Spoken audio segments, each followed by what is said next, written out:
When is a painter a bad painter? Good question.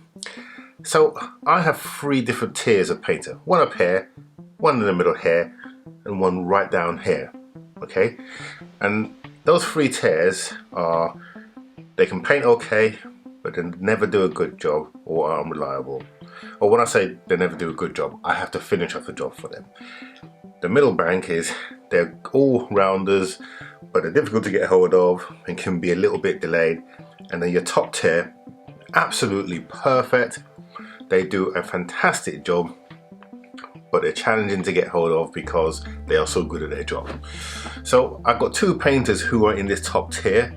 So that's Lee from Woodville Strethal in Poole. If you check him out, he is so good that normally you're waiting 3 months. At the moment, it's about 4 to 5 months. So he was gonna do my Golf GTE, but he couldn't do it because, or he could do it, but he said the car will be sitting here for months, so he'll call me.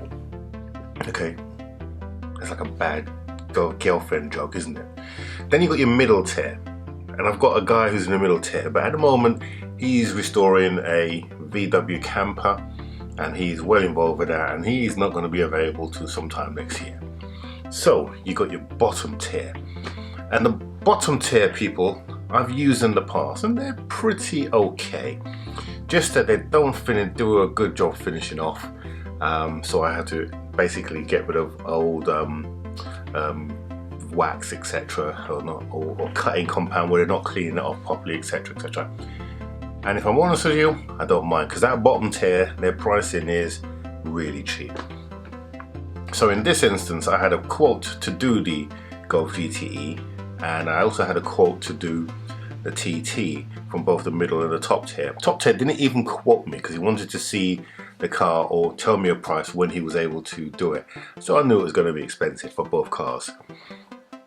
The middle tier, they gave me a quote. The bottom tier, well, they were cheap. I mean, they were as cheap as basically to do both cars was the price of what my middle tier would normally charge me. So it was tempting, and I went with the bottom tier. But the main reason why I went with the bottom tier is because they were available. That was it.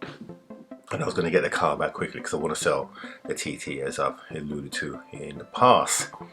The TT was supposed to take 3 days. It took 2 weeks. Now, that 2 weeks was also consisted of me calling literally after the 3rd day when it was supposed to be back, calling and calling to find out what's going on with the TT, and eventually it came back. But the paint job wasn't that good. It was probably the worst that I've ever got from these guys, and ordinarily I would send it back. But something is not quite right, and you're gonna find out about that next week. So anyway, I decided that I would finish off the job, and we're gonna see in a minute what that is. But to set the scene, the TT, there's a few jobs that need to be done, and we're gonna get those done today. So there's an airbag warning light. I know what it is, but because I've been driving the car and it's been me just driving the car, I've left it. It's not a safety issue at all. It is literally just a dry joint. Then it needs a service, so we'll be getting that done today, and we'll be doing a proper Audi service on there. It's just the intermediary one, so it's oil and it's oil and filters, etc. So we'll get that done today. Then I need to replace the airbox because the airbox is broken on the TT and I've never got around to fixing it. So we'll be doing that today as well. And then after the service, we're going to fit the under tray, but you won't see that because, well, it's just the under tray.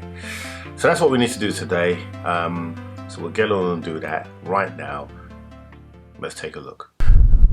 Okay, so the TT is back from the painters. There's a few jobs that need to be done. Now, inevitably, whenever you own a car like this, or for me, and I get into repairing it, all the main stuff gets done, but there's always 1 or 2 jobs that get missed off, and today we're going to finish those jobs off. So we have got the air filter to replace, or the air filter box to replace. This paintwork is not very good. The car was at the painters for a couple of weeks, and as you can see, I'm not sure if you can see clearly, but it's got some really bad orange peel. So we need to flatten that back and then give that polish. You can feel it in your hand. It's not that good actually. I'm not impressed, but that's what happens when you pay cheap money. Normally I get a good job from these guys, but today not so good.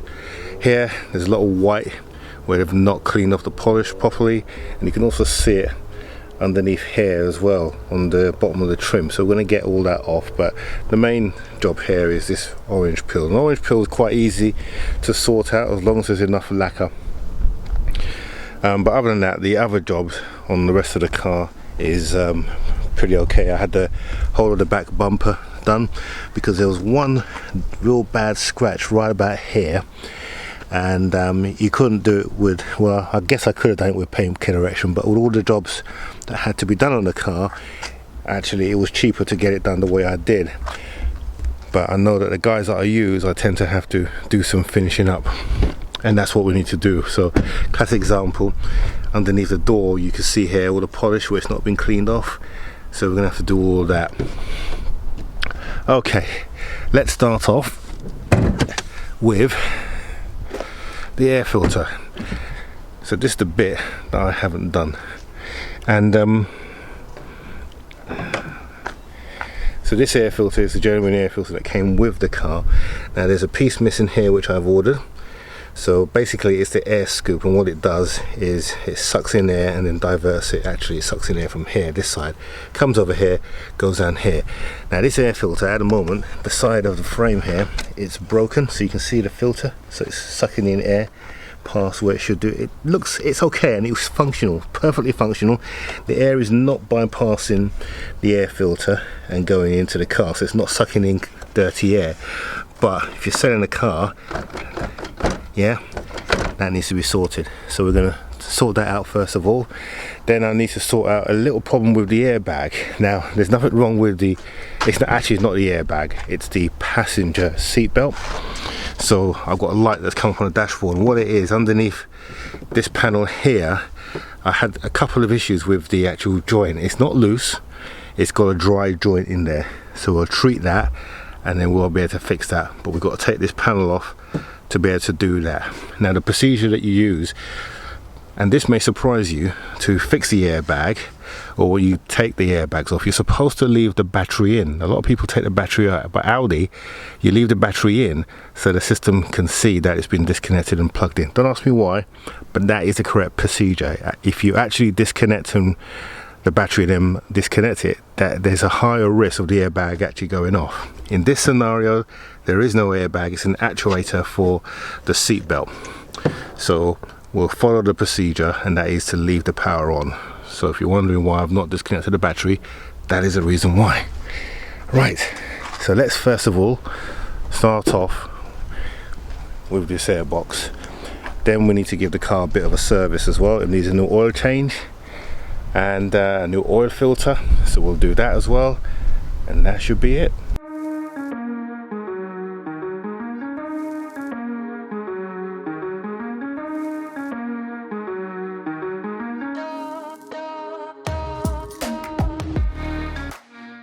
So old air filter box, new air filter box. This is the air filter in here. They're actually both the same, and it's not, this is quite okay actually from a service point of view. Shows that it's been done not too long ago. It's just got minimal dust on there, so this one looks exactly the same as that as well. So I've just taken the cover off just to check, but as you can see, this is the old one, and you can see where the split is here on the side here down the bottom. So although the air was coming through here, it wasn't getting through the top here, so the top was absolutely fine, which is the reason why I kept it. Yes, you'll get a little bit of hot air coming in, but the side that's on is the wheel side rather than the engine side, so ideally it probably wouldn't make that much of a difference, but this was kind of broken, so we've replaced it with this one, which is perfectly intact. And here's the air filter from this one, which again is absolutely serviceable. Air filters do last a bit longer than they used to back in the day. You can see that one, this one's even better condition and absolutely clean in there, so we will continue to use that, and that's one service item that we don't need to get, which is good news. So we'll get this fitted back on the car. But before we do that, I'm just going to clean up this engine bay because it's a little bit dirty. It's all the dust from the paint job. So this is another thing that they don't do. They don't cover the car up that well, which is a real pain, so the engine bay appears to be dusty. Once we clean the engine bay, then we'll check all the fluids, which is part of the normal Audi service. So let's clean it up.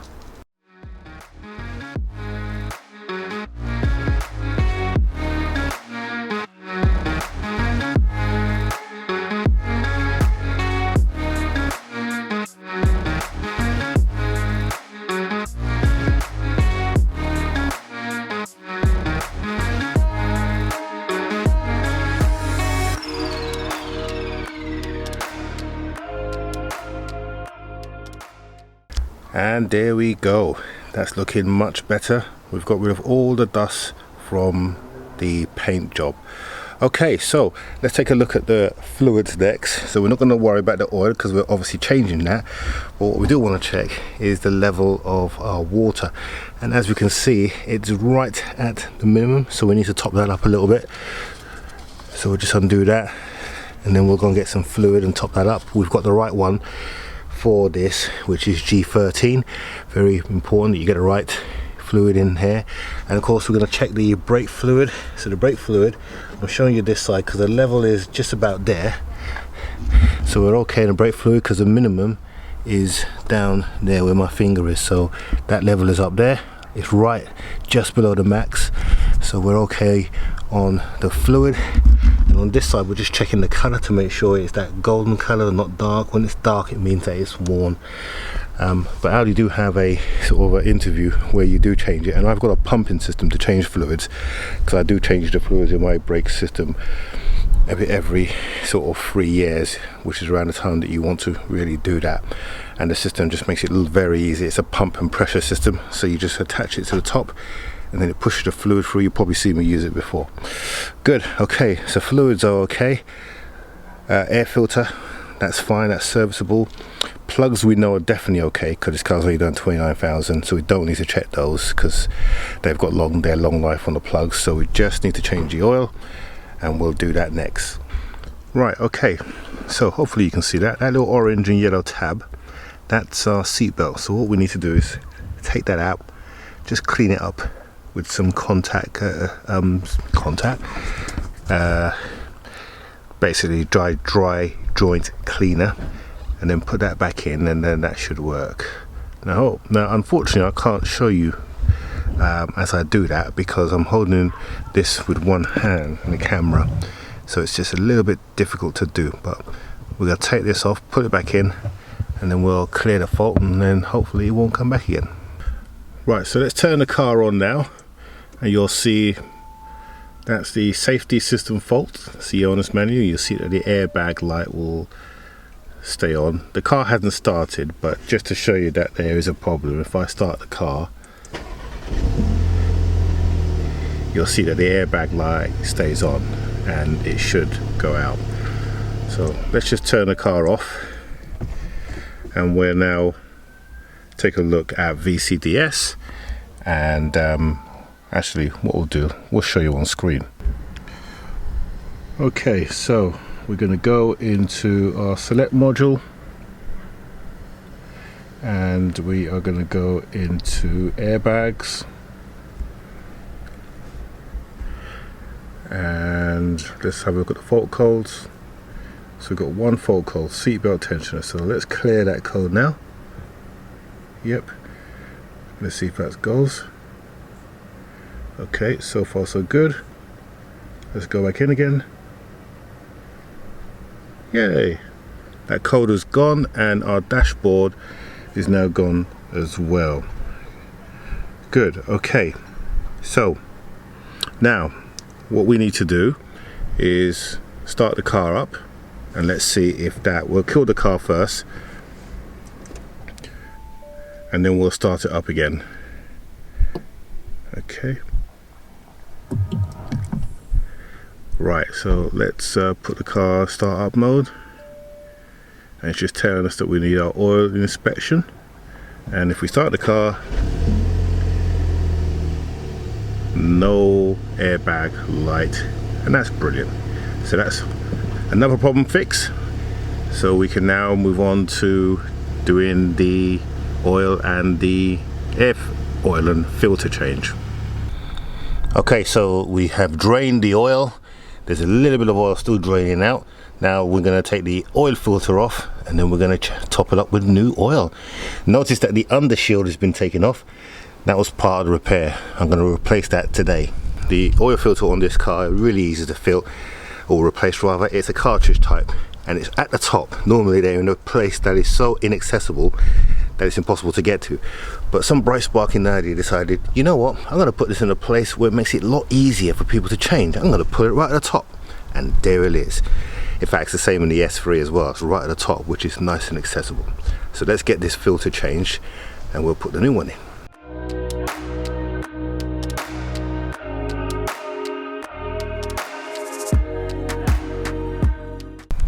Now here's a tip for you. Don't put your drain plug, here's a drain plug, okay, it's a plastic one.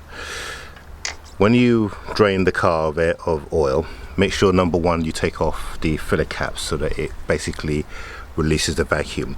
But don't put your cap back in until you take the oil filter out, because what happens is that there's a seal between the old filter, cartridge filter, and the actual reservoir. When I took this off, it was filled with oil. The minute you take the cartridge off, the oil will then drain down, and that oil is going to go into the it's going to drain. So you need that oil out so you can ensure that you've emptied all the vehicle oil. Also, there's a little rubber gasket, so your cartridge comes with a replacement gasket. That's very important, because this gasket here, it's a little seal. I don't know if you can see it here, just there. Okay, I need to get a screwdriver. There, well, probably see it there. Now that is very brittle when it ages, so it's important that you change. It's important that you change that as well, and you should get a new one with your kit. If you don't, bring it back because someone's taken it out or it's a cheap kit. Okay, so make sure you get that as well. Right, let's go and get our cartridge and our gasket, and we're going to replace. Well, we're going to clean it up first and then replace it. Okay, so here is our replacement filter. It's a man filter made for men. On a serious note, man filter are the original equipment that Audi use. So inside of here, we've not only have we got our new filter, but we've also got our little O-ring. So let's go and get that on and get this fitted in the car.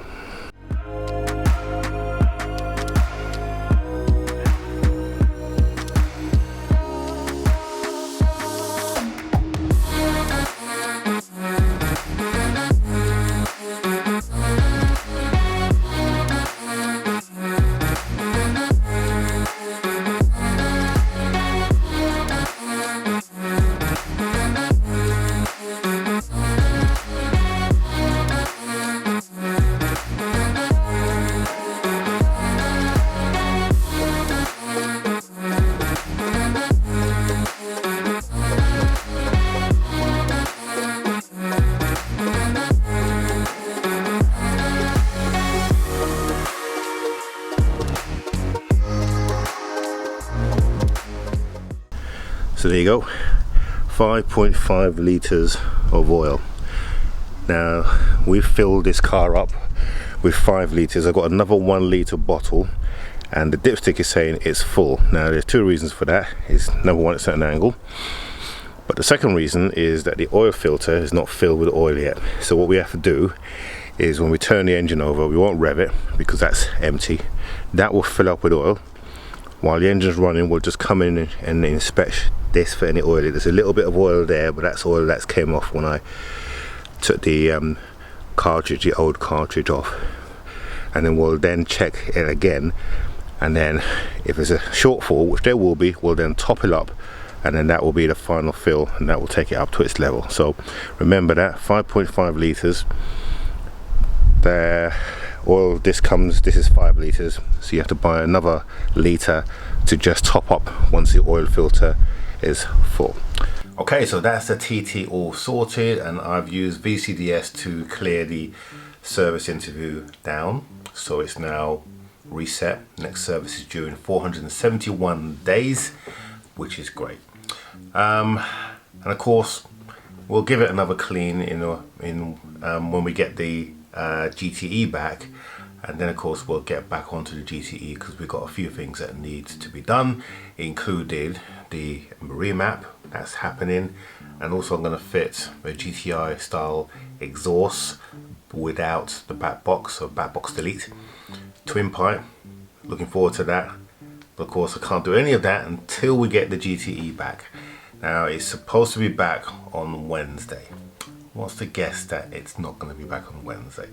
I hope it's back on Friday, because otherwise, yeah, it's going to be a very interesting week next week. So I hope you've enjoyed this episode this week, and we will see you on the next one. But before you go, don't forget to subscribe here if you are a casual viewer. Hit that bell notification button, and also click the like button if you like what we're doing on this channel.